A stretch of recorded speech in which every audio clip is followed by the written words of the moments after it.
وبركاته. One time, I was listening to someone reading the Quran, and he read these two verses in front of you right now. And the way he read the ra at the end was a bit incorrect, you know? Like these two verses right here. And it wasn't just him that I heard this from, it was multiple people. And I too had the same problem until one of my colleagues in madrasa fixed me up. Alhamdulillah. And just a disclaimer, I don't have any ijaza in Quran or anything like that.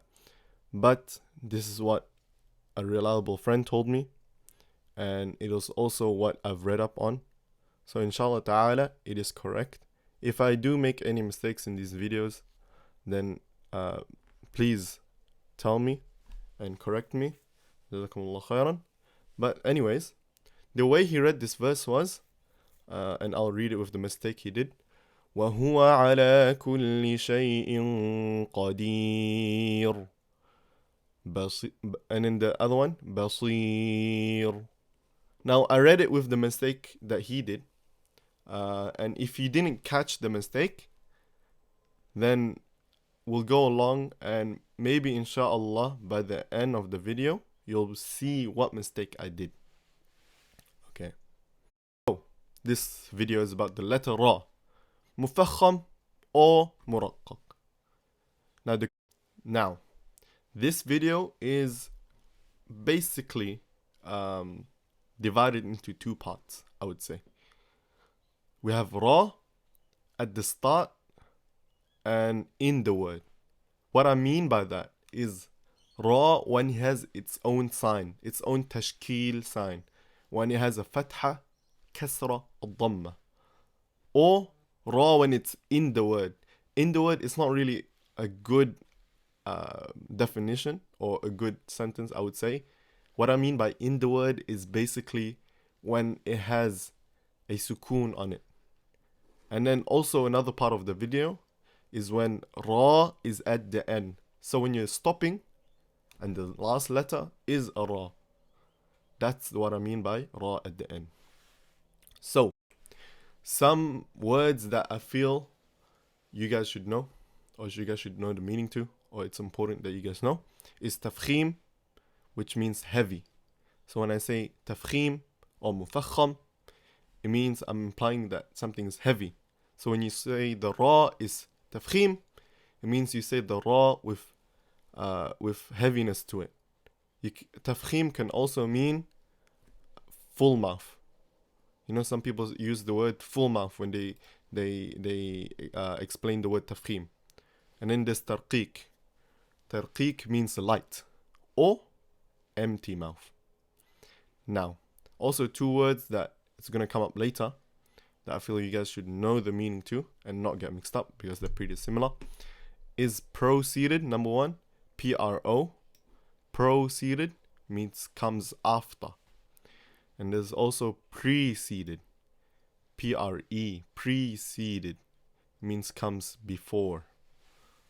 Okay, so rule number one. Ra is always tafkhim. Okay? When it has a blank and or a blank. What are these blanks? These blanks are tashkil signs. But which one? Which one? Well, we'll find out later. Now, we have three words in front of us. How do we read the Ra? Okay, let's look at each word one by one.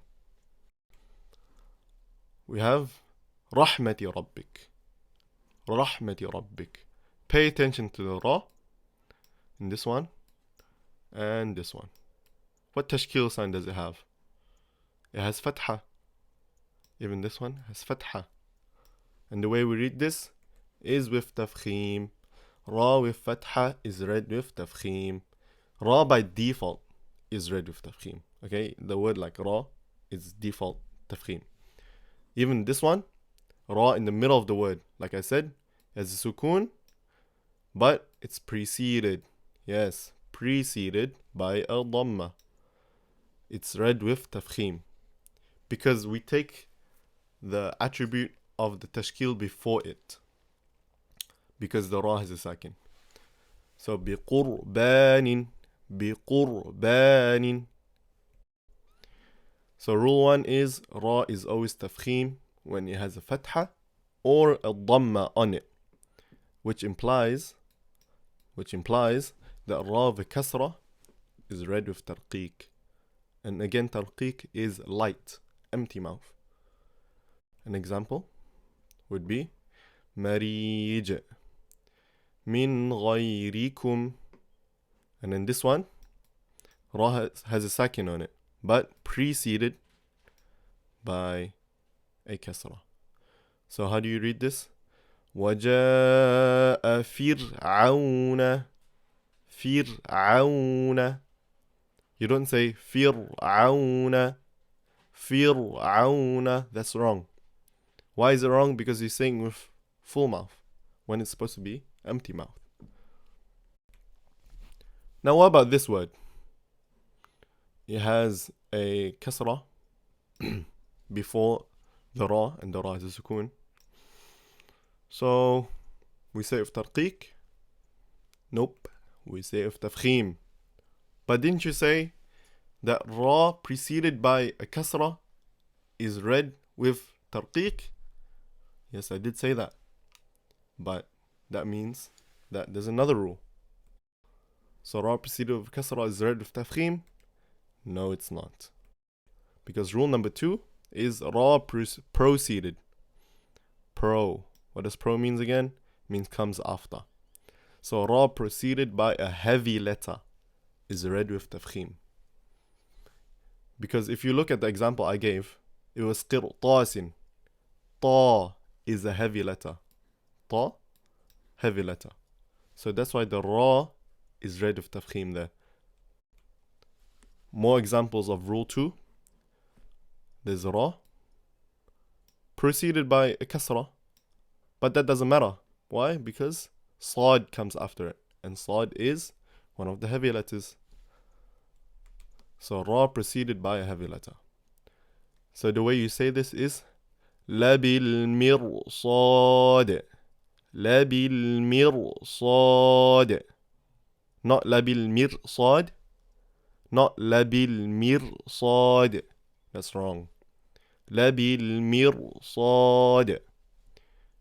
And the same thing for the next example, which is firqa. It's preceded by a qaf, which is a heavy letter. Firqatun, firqatin, firqatin. Now, what about this one? You have a ra with sakin.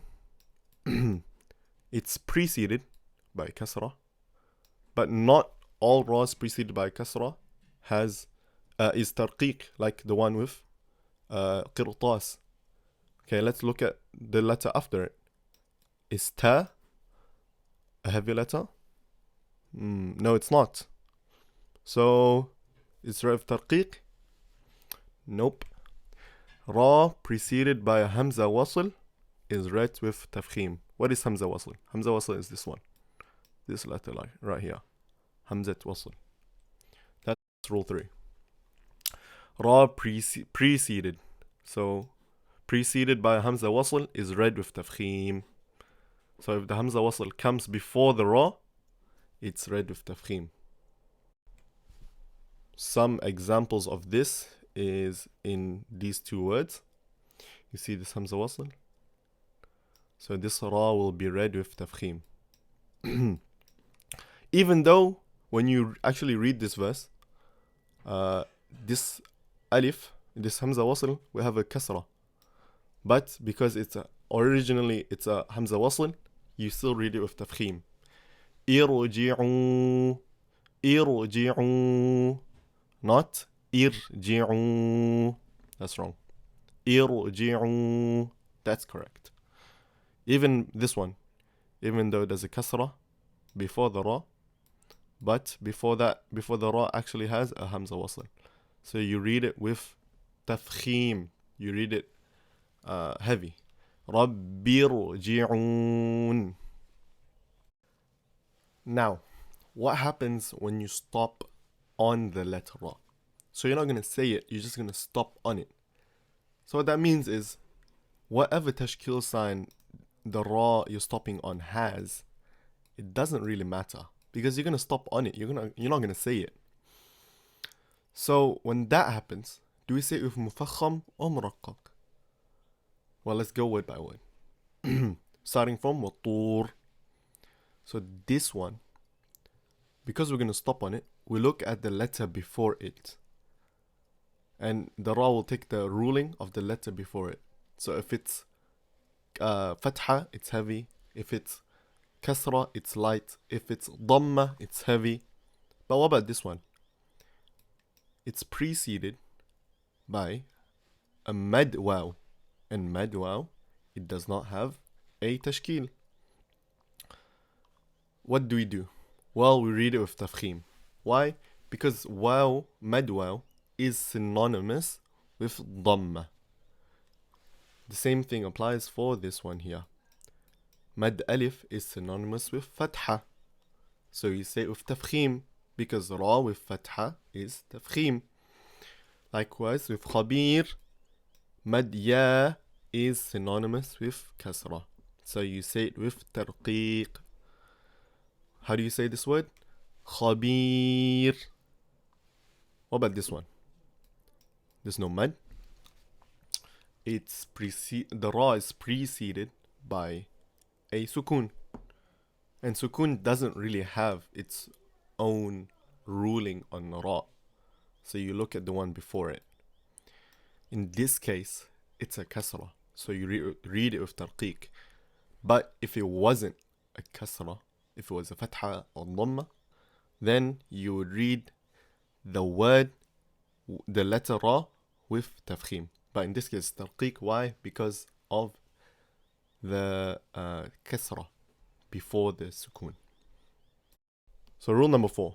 Ra is tarqiq when it is preceded by a mad ya, or a letter with a blank, preceded by a blank.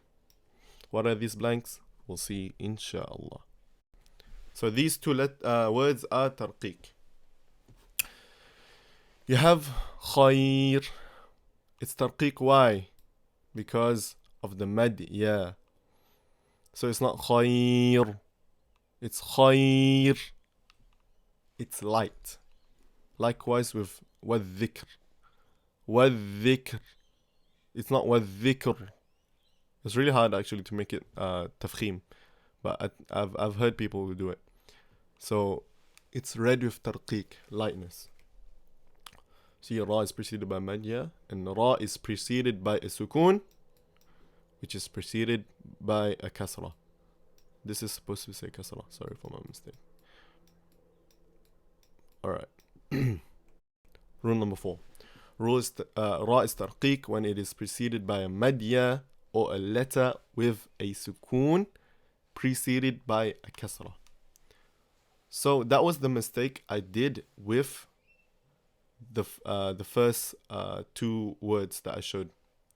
Wallahu bima ta'maluna basir. I said basir with mufakham when it should be muraqqaq. Wallahu bima ta'maluna basir. وهو على كل شيء قدير. Remember with tarqiq. Why? Because it was preceded by madya. Qadir. Qada madya ra. Understand? Now that should be everything, but I want to leave you guys with one more thing. How is this word pronounced? If you stop on it, of course. Because if you don't stop on it, you're just gonna say the ra of mufakham. Why? Because of this fatha. Because ra by default, if it has a tashkil, and if it's fatha or dhamma, then it will be mufakham. That's not what I'm asking. I'm asking if you stop on it. Okay? Do you say it with mufakham or muraqqaq?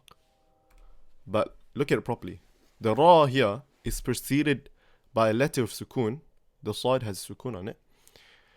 And the sad is preceded by a kasra. which is rule 4, like I said before, it will be tarqiq. But also, ra preceded by a heavy letter is read with tafkhim, which was rule 2. And sad is one of the heavy letters. So would you go with rule 4 or rule 2? Let me know in the comments. I'm not gonna answer it here. Inshallah, I will upload it in the description, the whole slide. And if you go on the slide, I will write the answer in the comments. If you know how PowerPoint works. So look through the slide, like first guess and then look through the slide and see if you're correct, inshallah. And here are my sources, which I got the information from, inshallah ta'ala. Inshallah ta'ala, you have benefited, and please forgive me if I've said anything wrong. And may Allah make us sincere in memorizing His book.